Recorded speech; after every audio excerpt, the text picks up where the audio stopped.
In conversation with Karlin Triggs, Karlin Triggs is a 30-something black woman who currently lives in Charlotte, North Carolina.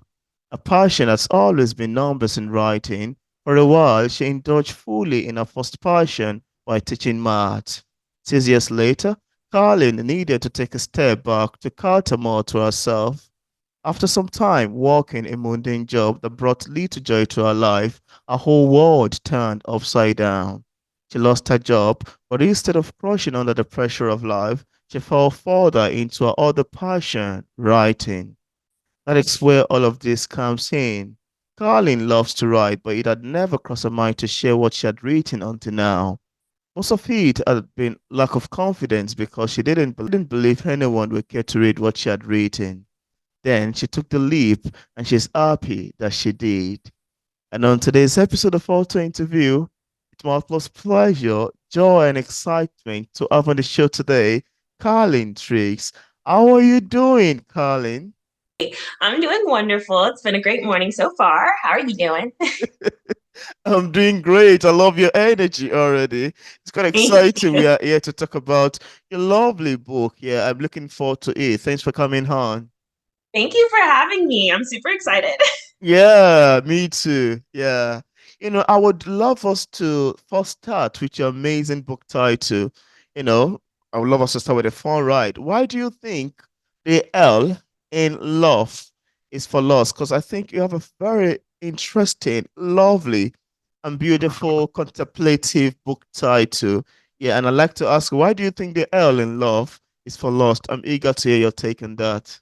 So, when I was coming up with the title, I was thinking of all the things because, words are subjective. Some words, like, yes, they have like definitive meanings, but a lot of things is very up for interpretation.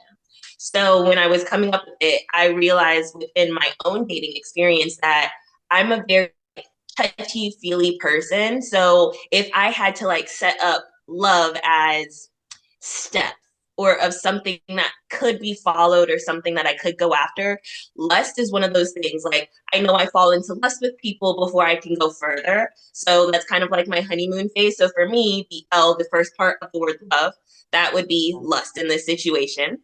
Wow. And then, of course, if you get past that first step, then the O, the V, the E, they follow. At this point, I don't know what the O, the V, or the E stand for me, but when I do, I will definitely share. Yeah, yeah. I think that's actually very fun, right? Actually, and a fun name to give a book. It's a rules like contemplation. Oh, I would love to find out more. Why the hell in love stand for lost? You know, Right. especially in this young generation and a young age, the 20s. Ah, let me know. I'd love to know what you mean by that. That's quite lovely and a very thoughtful title for a book cover. Thanks for sharing. Yeah. Yeah, yeah. I'm also taken aback, reading through the discussion page of the book on Amazon, and I'm curious to ask you what inspired the making of it. Why do you decide to write the L in love is for lost? It honestly started when I first moved to Charlotte. I didn't have like a lot of friends here. So I was still texting and reaching out and sending all these things to my friends that live everywhere else. Um, and after a certain while, they were like, "Oh, how's dating going there?" And for me, as much as I wanted those stories to actually revolve around the dates, they really just revolved around the physical. And Oh, right. And after, but so many of those stories, my friends were like, you should write a book. And like my bio said, it took me a while, but I think in the summer of 2022, I actually yeah. started like compiling my stories and putting them Oh, together. And the book was born. And from there, I just let it go. that's actually a very good one. And I'm quite excited to get to know that you eventually find your way around it. Sounds nice to me. Yeah, it sounds quite great. Thanks for sharing. You're And again, I'd like welcome. to ask you, for readers who haven't read the book yet and without giving much information away, do you have a sneak of what you'd expect in terms of themes picking up the book? Also, what were some of the pros and cons considered before coming out with a book in this genre? If you'd like to talk about that too. Um, themes that you can expect without me giving too much away. They are personal stories. The first chapters I want to say are personal stories that I shared with my friends and just decided to put in there. Some of them are very innocent, and it just goes from innocent to spicier as you go along. Um, and then the last chapter, just like a cumulative, what I like to consider an apology letter to myself for letting the physical run my life for so long and finally deciding what my worth was and what that meant for me. Mm. Wow, that's quite amazing, really. You see, I actually love your answers to these questions. They quite make for Thank you. yeah. They quite make for a very lovely and beautiful conversation. And please, I haven't asked you so far since we started to rate the book. I don't know if you have physical copy there that you love to show the camera. Please show to the camera. We'd love to see what it looks like. From the Oh, L in I Love have is for Lost. Beautiful cover even. That's an hard two copy. of them. Yep, I have my Oh, two hardcover different and my soft covers. paperback. Um, Oh, this one was the first one I designed, cover wise. beautiful. I just wanted something very sleek, very Simple. clean for the hardcover. I put the sleeves because I think they get to whatever, so sleek, clean finish. This was actually a bunch of my friends and my mom's favorite design. A lot of Wow. them got this one. I love it too. I love it. The first thing you raised to the camera, I was like, this is, I noticed it's an hardcover because from the look you can tell, and it's very beautiful. Yeah, it's Mm-hmm. great. Let's see the second And one then there. the Yes. paperback, this one I wanted to take like a more vintagey look to it. Glossy. It's as like a magazine-ish cover from things that you would see. Oh. The pictures I did myself. They are of me, and I put a lot of thought into them because I knew what the book was. So the cover itself, it has me in my room. But then Mm. if you like look over to the side, you see a stack of books because I'm very Oh. big into reading right there. Oh And yeah, I then, got yes, it. because there is some sex within the book, then over here there are some sex toys. Yeah. And I And love the then the back is still me just getting ready in all of this. And the pictures were oh, very fun and they really made the vision come to life. interesting. Interesting. I love the sound of it actually. Sounds great. Amazing. Yeah, it sounds great. Also, Carlin, how did you come to term with having to possibly trade in one passion for the other? Would you like to talk about that? I think I read a bit of that in your bio. Yes, so like my bio said, I was teaching for 6 years. I actually went to college for education. I knew I wanted to be a math teacher, and I loved it for everything that it was and everything that it still is. My mental just took a bunch of hits because I'm a very empathetic person. So, yes, Oh, the things in the classroom could be going great, but when students are telling me and confiding in me about certain things at home, and my physical health really took a toll of that because it was just always on my mind. mm, So coming up with this, having my name attached to it, because that was one of the questions that my friends asked me. They were like, we know what you're writing about. You know that with your name on here, you might not be able to teach anymore, at least at like a secondary level or even an elementary level. And I was like, yeah. mm, And I'm okay with that at this point. But when I did that, when I started writing, I realized that it just made me feel so free. So, yes, I am trading in this passion, in my yeah. passion for numbers and for teaching to really get into the writing of things. Oh, But I don't see it as like an end goal. mm, I know that at this point I could possibly go to a college level and it won't be as taboo if my students or the parents there Google me, because at a college level it's all this openness and finding mm, yourself, of course, and just seeing if at some point I could be a mentor to young women, to young girls going through this, trying to figure out their worth. Because let's absolutely. face it, in the society that we're in, it's almost hard to be a woman and to speak Yeah. your mind. And really fighting for that and making sure that everyone has their voice and actually knows how to use it, which was also one of my big struggles, learning how to use my voice in a way that was great for me and beneficial for me.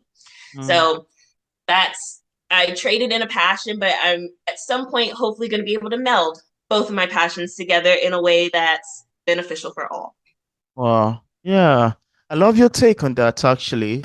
I love your take on that. And your answer to that want to make me to ask you, what are your plans for expanding your brand? Where do you see your books taking you? Would you like to talk about that too?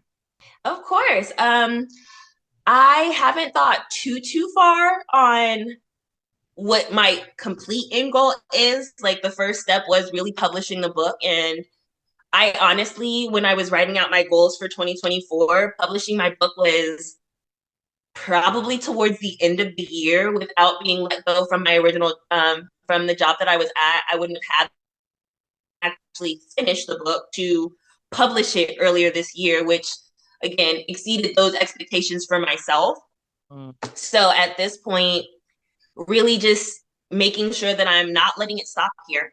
I have Oh, some more works in the process and just reaching people. Right now, my big goal is to reach people, to be open, possibly meeting more people and sharing my views and also learning their culture so I could kind of help them make sure that whatever they want to do, whatever their voice being what they wanted to hear matches up with what their cultural views and alignments are, because yeah, you can't go against yourself. You don't want to have absolutely.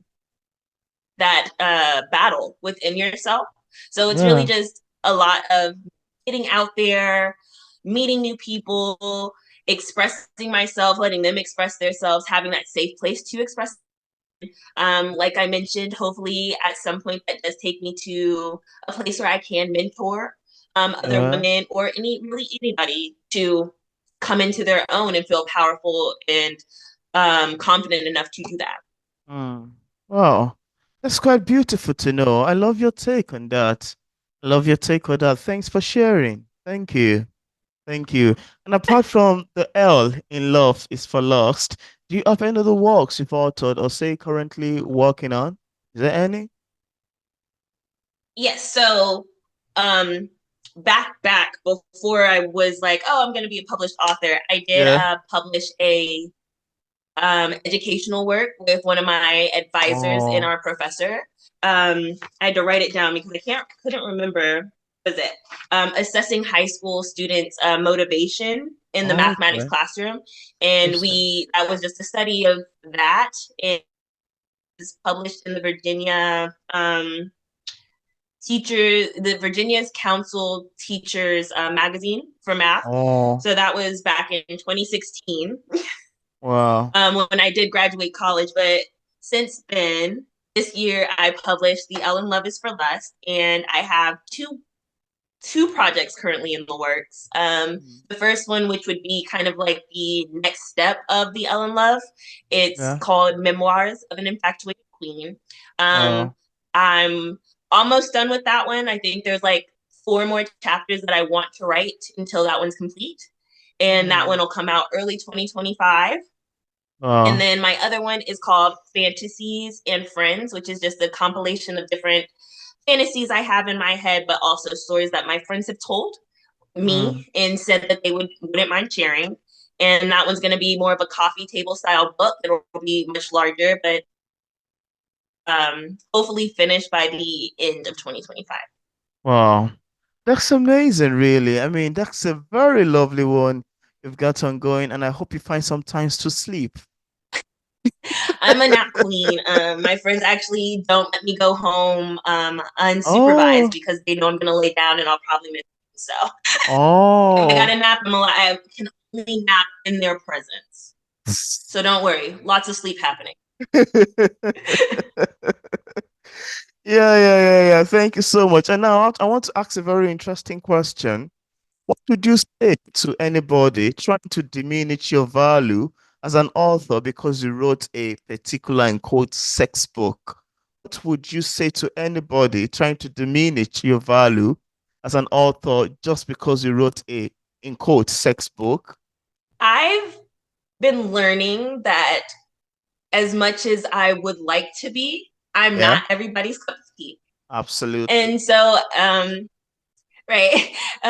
So to anybody trying to diminish that, I would first ask them, like, did you read the book? Like, did you read it in its entirety? Because that last chapter really is like that culmination of this isn't just about sex, it's about growth and it's about living in your truth. Yeah, And also, do you, like what else do you know of me? Because it's like I said, I've been a teacher already. I finished yeah, college. I have many degrees in math at that. So it's like, yes, I am writing about sex, but that's not me as a full person. absolutely. So just just get into right now on the internet, just trying to push myself out there. So it's like not hard to get to know me. I'm a Yeah. very open person. And as long as, people aren't spreading like blatant lies, like then I mean, it is what it is. Yeah, I'm not for everybody, and that's okay. absolutely. Yeah, I got you. I got you that. That's very fun to know. Thank you for sharing. And I think, yeah, as you said, you're not for everybody. Everybody writes to appease to the audience. Yeah. Thank you for sharing. Yeah. Yeah. Yeah. Now, could you tell us what publishing is like for a published author like yourself?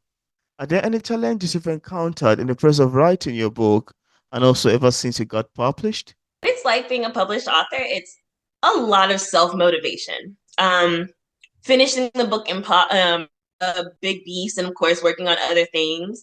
But it's also making sure that I am putting myself out there. I self published, so I know that when I was ramping up to throw out my first book, it was a lot of my friends helping me with that and making sure that at least my friends and my family knew that to help me get the word out.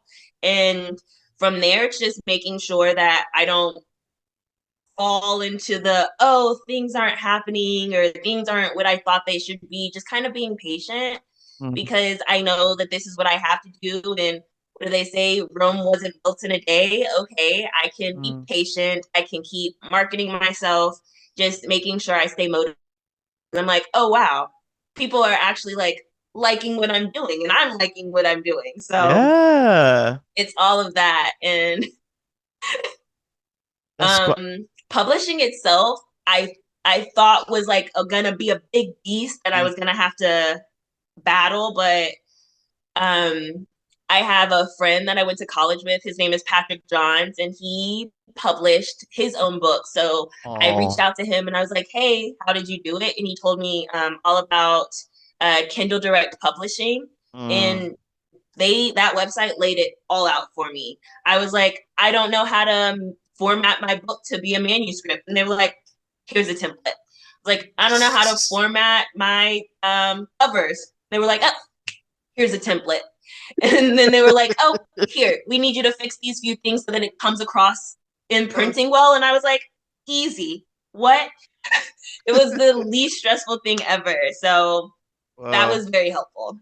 Yeah, that's quite great to know. I mean, I enjoy you talking about that. Quite fun.